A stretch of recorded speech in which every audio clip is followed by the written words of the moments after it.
Fall 2019. A lecture hall at Iowa State University. Fluorescent lights hum over tiered seating. The air smells of old coffee and dry erase markers. Professor Alistair Finch is at the podium. He's a respected man in agricultural engineering. Graying temples, sensible shoes. He's presenting a paper.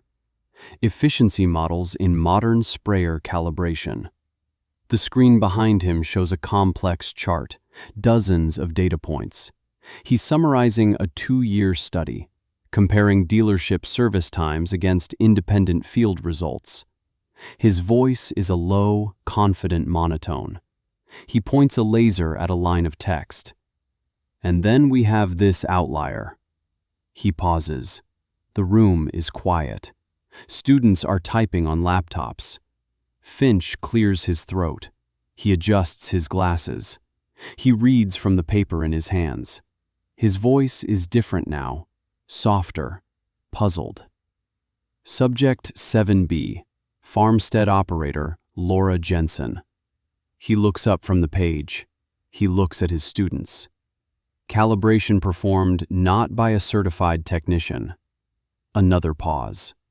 Performed by the operator's 17-year-old son. A few students look up from their screens. Finch continues reading, slower this time. Methodology listed as YouTube tutorial. A quiet laugh ripples through the room. Finch doesn't smile. He taps the podium.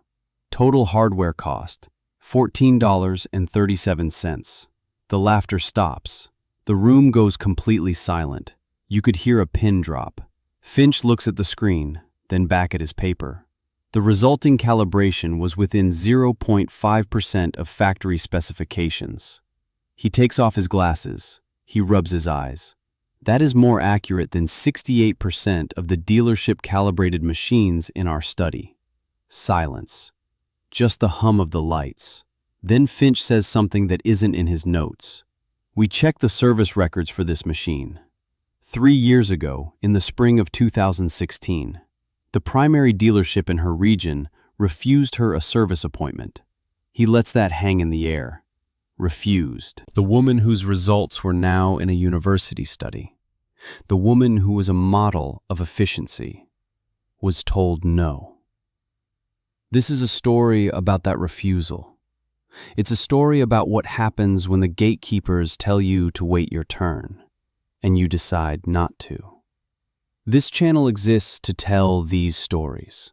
The stories of people who were told they couldn't, who were underestimated, and who quietly, patiently, prove the world wrong. If you believe these stories matter, if you believe ingenuity isn't about a degree or a title, then subscribe to this channel, because we have 1,000 more stories just like Laura's, and you're not going to want to miss a single one. Let's go back. Spring, 2016, 3 years before that lecture hall. The soil in Boone County, Iowa was just starting to warm up. Laura Jensen stood in the gravel driveway of her farm, the farm her husband Mark had built, the farm that was now hers alone. Mark had been gone 2 years, a heart attack at 54, quick, brutal, unfair. It left a hole in the world. It left Laura with 800 acres of corn and soybeans, and a line of credit at the bank that felt like a tight wire. She was 58 years old. Her hands were strong. Her gaze was steady. She knew this land better than she knew herself, but knowing the land wasn't enough. Not anymore. Farming had become a technology business, and her most important piece of technology was broken.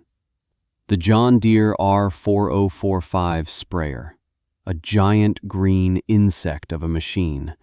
It cost more than the house she lived in. Mark had bought it the year before he died. He was so proud of it. It had GPS, auto steer, section control. It could place fertilizer and herbicide with surgical precision when it worked. Now, it wasn't working. The GPS was drifting. The guidance lines on the monitor were off by 3 feet. 3 feet was an eternity. It meant spraying fertilizer on rows already sprayed. It meant missing other rows completely. It meant thousands of dollars in wasted chemicals. Thousands of dollars she did not have. It meant lower yields. A smaller check from the co-op in the fall. A tighter conversation with the man at the bank. Everything depended on getting that machine calibrated. She stood there, looking at the silent green giant. She pulled out her phone. She dialed the number for the regional John Deere dealership, the only one for 60 miles. A woman answered. Laura asked for the service department. She was put on hold. Bad country music played through the tiny speaker. Finally, a man's voice came on the line. Frank Miller, service manager. Laura knew Frank. He'd been the service manager for 20 years. He'd worked on her father's tractors. He coached Little League. Served on the church council. A good man. A decent man. Laura, he said, good to hear from you. How are you holding up? I'm fine, Frank, just busy. She explained the problem. The GPS drift. The R4045. Frank sighed, a long, tired sigh. Oh boy, he said. We're seeing a lot of that. Software update last fall has been causing headaches. Can you get someone out here? She asked. I'm hoping to start spraying next week. There was a long pause on the other end of the line. Laura could hear him typing on a keyboard. The clicking of the keys sounded like bad news. Laura, Frank said, his voice gentle. I'm looking at the board here. We're booked solid. Absolutely slammed. Every technician is working 70-hour weeks. I can't get anyone out to you for at least 6 weeks. 6 weeks! The words hit Laura like a physical blow. In 6 weeks, it would be too late. The planting window would be closed. The weeds would have taken over. Frank, I can't wait 6 weeks. I know, Laura. I really do, but my hands are tied. There's got to be something you can do, she said. Isn't there a way I can do it myself? Another pause. This one was different. It wasn't about logistics. It was about something else. Frank's voice changed. It became softer, more paternal. Laura, he said, I can't let you do that. This isn't like changing the oil on the old 4020. This is complex stuff. Proprietary software. You need special diagnostic tools that plug into the system. If you get into those settings without knowing what you're doing, he trailed off. You could mess up the whole system, brick the machine. I'm not going to be the man who lets you do that, Laura. I knew Mark for 30 years. He'd never forgive me if I let you get in over your head. It wasn't cruel. It wasn't mean. It was delivered with genuine kindness. He honestly believed he was protecting her. And that's what made it so much worse. Certainty about another person's capabilities, delivered with kindness. It's more damaging than outright hostility. You can't fight it with anger. It can only be disproven. And disproving it takes time. Laura felt something cold in her stomach. So you're telling me I have to let my fields go to weeds because your schedule is full. That's what you're telling me, Frank. Now, Laura, don't put words in my mouth. I'm just telling you the reality of the situation. I'll put you on the list. If we get a cancellation, you'll be the first person I call, I promise. A promise that meant nothing. They both knew it. Okay, Frank, she said. Her voice was flat, empty. Thanks for your time. She hung up the phone. She didn't throw it. She didn't scream. She just stood there in the driveway. The spring breeze felt cold. The sun felt distant.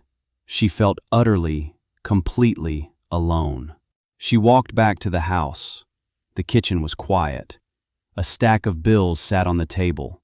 The co-op statement, the seed invoice, the electric bill, a pyramid of obligations.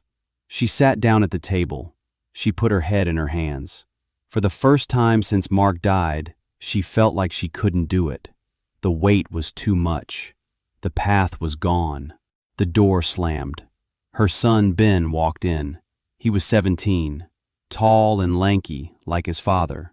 Quiet. He didn't say much, but he saw everything. He was good with computers. Built his own gaming PC from parts he ordered online. He saw the look on his mother's face. He dropped his backpack by the door. "What's wrong, Mom?" She told him. She told him about the sprayer. She told him about the 6-week wait. She told him what Frank had said. "He thinks I can't do it. He thinks I'll break it." Ben listened. He didn't interrupt. He just stood there by the counter, watching her. When she was finished, the kitchen was silent again, just the hum of the refrigerator. Ben looked at his mother. He saw the exhaustion in her eyes, the fear. He walked over to the table. He put a hand on her shoulder. "Let me look at it, Mom." That's all he said. Not a big speech, not a promise he couldn't keep, just a simple statement of intent. Laura looked up at her son, at his serious face, his steady eyes. And for the first time all day, she felt a flicker of something. It wasn't hope, not yet. It was smaller than that. It was possibility. "Okay, Ben," she said. "Let's go look at it." The machine shed was dark and cool. It smelled of diesel and dust. Ben climbed into the cab of the R4045. The seat sighed under his weight. Laura stood on the step below, watching. Ben powered on the Green Star monitor. The screen glowed to life. A map of their farm appeared. He navigated through the menus. He had an intuition for these things, a digital fluency that felt like a foreign language to Laura. He found the diagnostics page, a list of error codes. GPS signal lost. TCU configuration error. It was gibberish to her. To Ben, it was a clue. He pulled out his phone. He typed the error codes into Google. The first few results were useless. Links to the dealer's website.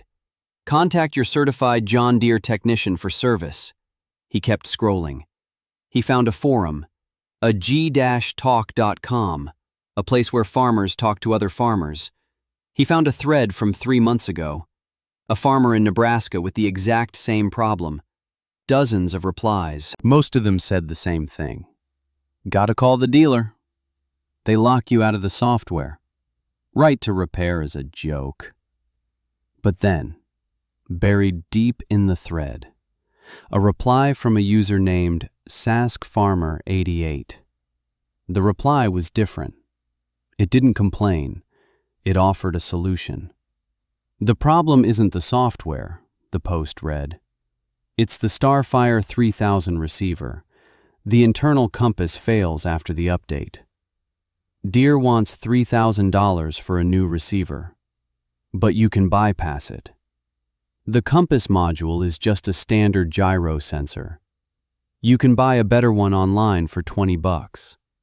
The post included a link and a line of text that made Ben sit up straight. "I made a video showing how to do the swap." Ben clicked the link. It took him to YouTube. The video was titled JDSF 3000 Compass Fix. It had 2,000 views. The quality was terrible. It was shot on a shaky phone. The farmer's face was never shown, just his hands, big, calloused hands, working carefully inside the plastic dome of the GPS receiver. His voice was calm, clear, a slight Canadian accent. He explained every step. How to open the housing without breaking the clips, which wires to cut, how to solder the new sensor onto the circuit board, what software patch to download to make the system recognize the new part. He explained it like a patient teacher. Ben watched the entire video, then he watched it again. He came down from the cab. "Mom," he said, "I think I can fix this." Laura looked at him. She saw the confidence in his eyes. It scared her. "Ben, are you sure?" Frank said. "Frank is a service manager, Mom. His job is to sell service. This guy is a farmer. He showed me the bill of materials." He pointed his phone at her. "A page on Amazon. a small electronic component, a gyroscope and accelerometer module. Price, $11.89. A small spool of wiring. Price, $2.48. Total, $14.37. $14.37. And a free software patch from a site called GitHub. Laura stared at the phone. $14. The dealer wanted to put her on a 6-week waiting list to solve a $14 problem. Have you ever been told you couldn't do something by someone who thought they were protecting you? Someone who sounded reasonable. Someone who made you doubt yourself. Tell us about it in the comments.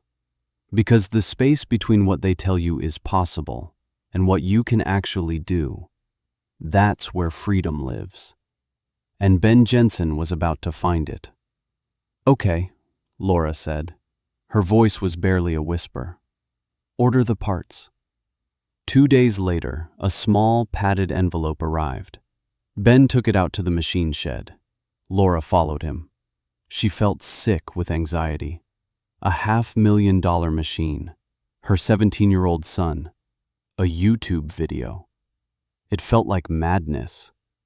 Ben set his laptop on a workbench. He propped his phone up next to it. He hit play on the YouTube video. The farmer from Saskatchewan started talking. Ben started working. He climbed onto the roof of the sprayer cab. He carefully pried open the yellow GPS dome, just like the video showed. Inside was a circuit board, a maze of tiny components. Laura held her breath. Ben looked at his phone, then at the board. He found the faulty compass module, a small black square. He took a pair of wire cutters. His hands were perfectly steady. Snip.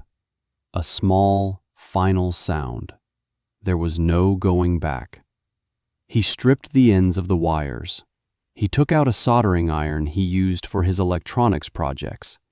He carefully soldered the new $14 sensor into place. A tiny puff of smoke rose into the air. It smelled like burning plastic. It smelled like fear to Laura. It smelled like progress to Ben. He connected a cable from his laptop to a port on the machine.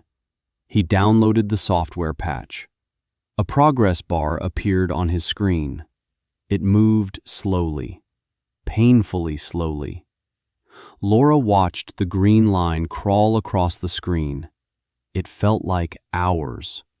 Finally, it reached 100%. Update complete. Ben closed his laptop. He sealed the GPS dome. He climbed down. He looked pale, but his eyes were bright. Okay, he said. Let's see.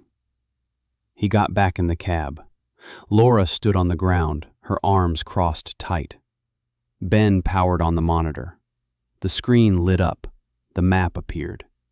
He went to the diagnostics page. He pushed a button to start the calibration sequence. The sprayer's engine rumbled to life. On the screen, a message appeared. GPS lock acquired. System calibrating. Please wait.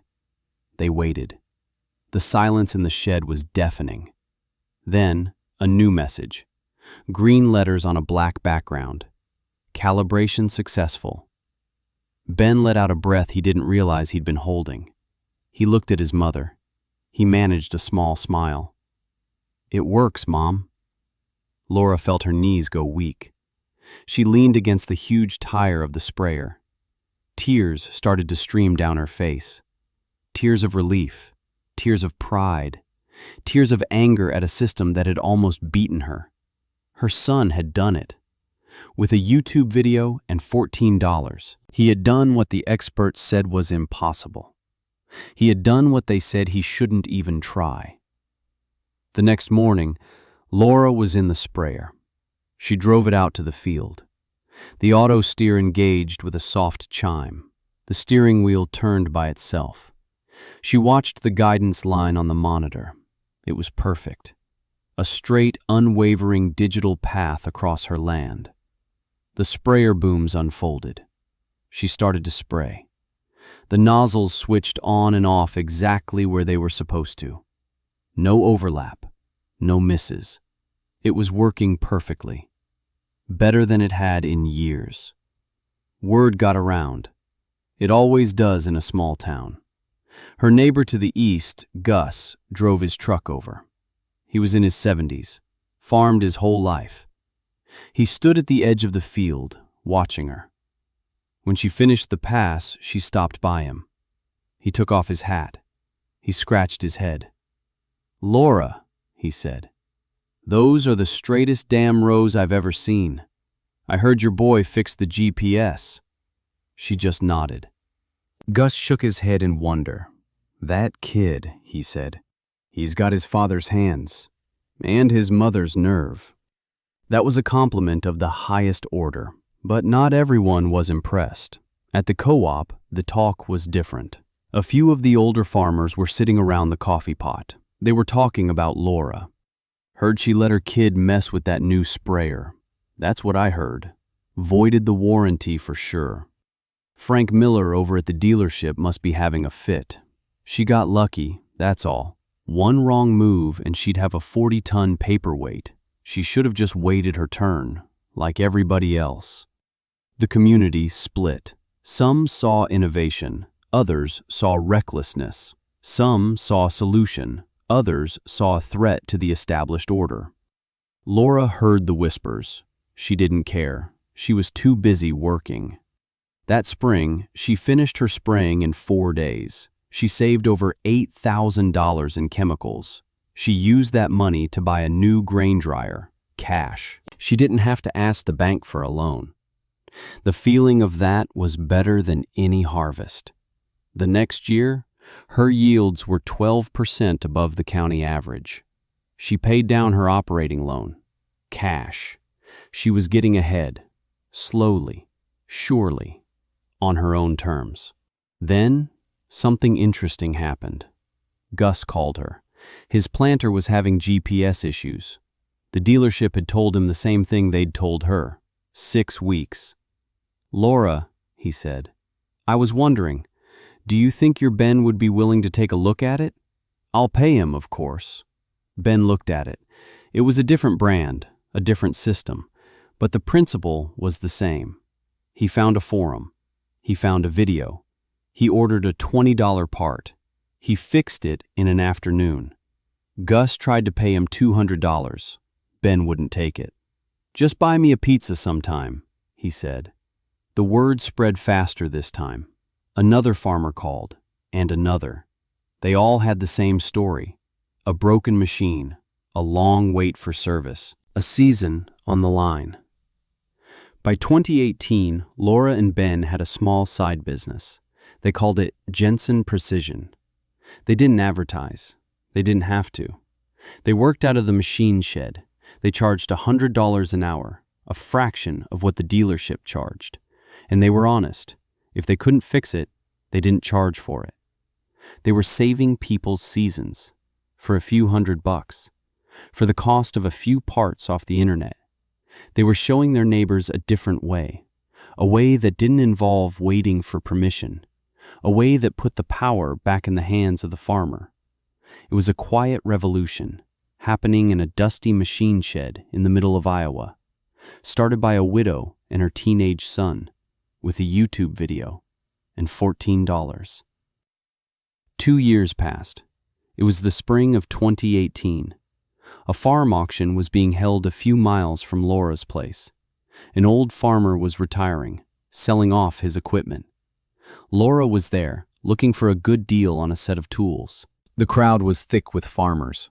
The air buzzed with talk of commodity prices and the weather. Laura was standing near a flatbed trailer. She saw a familiar face. Frank Miller, the service manager from the dealership. He looked older, more tired than she remembered. He was standing with 2 other men. Laura couldn't help but overhear their conversation. One of the men was complaining. "My combine's been down for a week. Frank says he can't get a guy out till Tuesday." Frank just shook his head. I'm sorry, Bill. We're doing the best we can. I'm down 3 technicians since last year. Kids don't want to do this work anymore. They all want to go write code in a cubicle. The other farmer laughed. Well, you should hire that Jensen kid. I hear he can fix a GPS with a paperclip and a prayer. He saved my bacon during planting. Had my planter up and running in 2 hours. The dealership told me I needed a whole new controller. 12 grand. Ben Jensen fixed it with a $30 sensor he bought on Amazon. Frank went very still. He turned and saw Laura standing there. His face was a mixture of surprise and something else, embarrassment. He excused himself from the conversation. He walked over to Laura. His hands were in his pockets. He looked at the ground, then at her. Laura, he said. His voice was quiet. I heard about what you and your son are doing, helping people out. It's good work. Laura just nodded. She didn't say anything. She didn't need to. Frank took a deep breath. Listen, he said. I was wrong. 2 years ago, when you called me, I was wrong. He looked her right in the eye. I thought I was protecting you, but I was just protecting my own way of doing things. I was certain, and I was wrong. It was a real apology. Laura could see that. It had cost him something to say it. Then he said something else. I wanted to ask you, this business you've got, is Ben looking for a job? I mean, a real job. I could start him at a premium salary. Send him to all the factory training programs.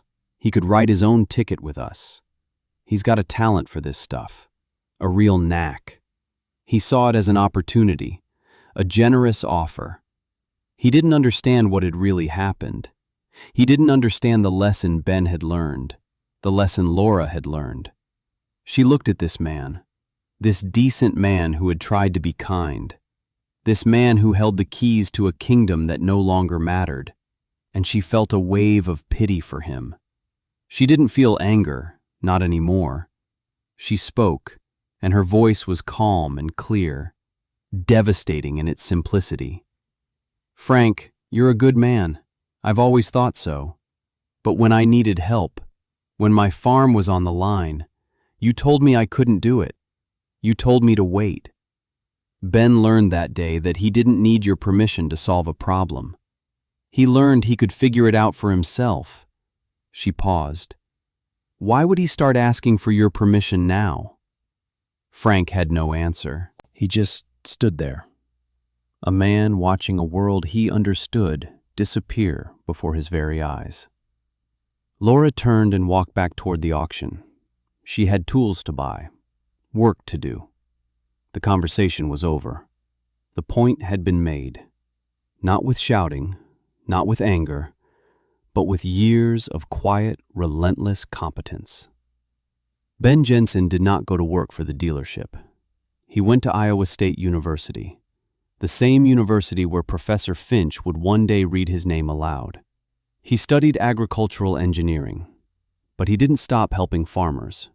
He and Laura kept Jensen Precision running. They hired a couple of his friends from college to help during the summers. They built a website. On the front page it said, "By farmers, for farmers, no waiting." But they did something else, something more important. They started their own YouTube channel. They bought a good camera and a microphone. They started making their own repair videos, high quality, easy to follow, step-by-step instructions for common problems. How to diagnose a faulty sensor, how to calibrate a planter, how to update your own software. They gave the knowledge away for free. They were teaching people how to be self-sufficient. They were breaking the dealership's monopoly on information. One video at a time, the channel grew. 10,000 subscribers, 50,000, 100,000. Comments poured in from all over the world, from farmers in Australia, Brazil, Germany. You just saved my harvest. Thank you from the bottom of my heart. The dealer quoted me $5,000 for this repair. I did it for $50 because of you.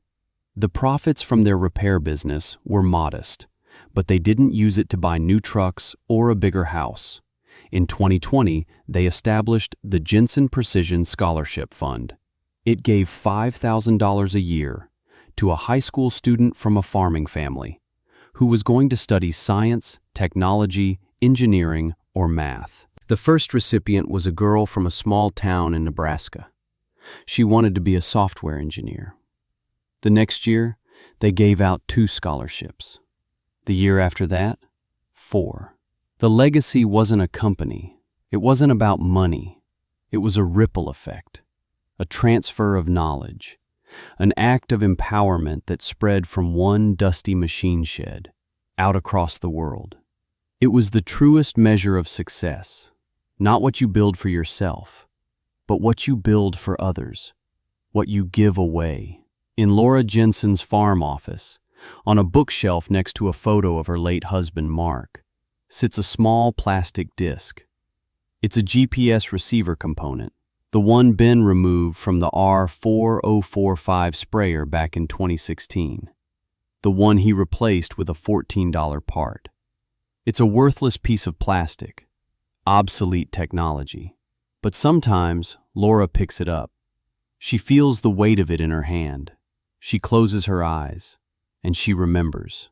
She remembers the fear, the feeling of being told no, the feeling of being trapped, and she remembers her son's voice. "Let me look at it, Mom." That little plastic disc isn't a trophy. It's a reminder that the most dangerous limitation is the one imposed by someone who genuinely believes they are protecting you. Frank Miller wasn't a bad person. He was a certain person. He was certain about the way the world worked. He was certain about what Laura was capable of. He was certain about his own expertise. Certainty is the enemy of possibility. It builds walls where there should be doors. It tells you to wait your turn when the field is already yours. Right now, somewhere in the world, someone is being told they can't. Someone is being told they aren't qualified. Someone is being told to leave it to the experts. Maybe that someone is you. This story is for you. It's a reminder that the tools have changed. The knowledge is out there. You have access to more information in the phone in your pocket than the most powerful people in the world had a generation ago. The only thing standing in your way is the belief that you are not capable. A belief that is often planted by people who sound kind, people who sound reasonable. Do not let their certainty become your reality. Pick up the tool, watch the video, try. Because proving you can is the only answer that matters. If this story meant something to you, subscribe to this channel. We are dedicated to finding and sharing these quiet revolutions. In the comments below, tell us about a time you had to figure it out for yourself, a time you proved a doubter wrong. And finally, share this video. Share it with someone who needs to hear it. Someone who is standing in front of their own broken machine, feeling alone, feeling like they've been told no for the last time. Share it with them, and let them know they are not alone, and they are more capable than they have ever been told.